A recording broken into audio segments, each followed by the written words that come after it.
I think it's how do you, if you want to get great people in your company, how do you think about pay scale ranges and that sort of thing?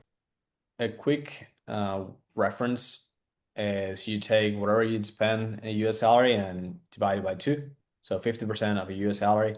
That tends to be very competitive across the board.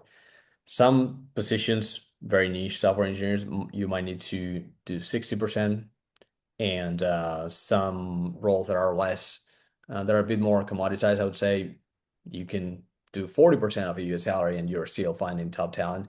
So that's to get to that level of granularity, you need to look at the position, how much experience, what's the skill set.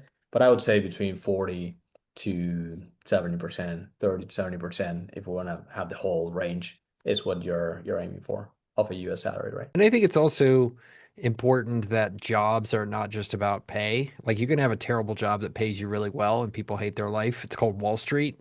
Like it's horrible. Um, so your job as an employer is to make sure that the money and the benefits and the culture and the mission and the vision and the people and the cult and all that kind of stuff together present the absolute kind of best value proposition for the employees. So you don't want to have something where everything is great and the money is terrible and you don't get good people. So I think that's the money is important. You want to pay fairly and ideally aggressively as much as you can, but you don't want to neglect all the other stuff that's just oftentimes just as important.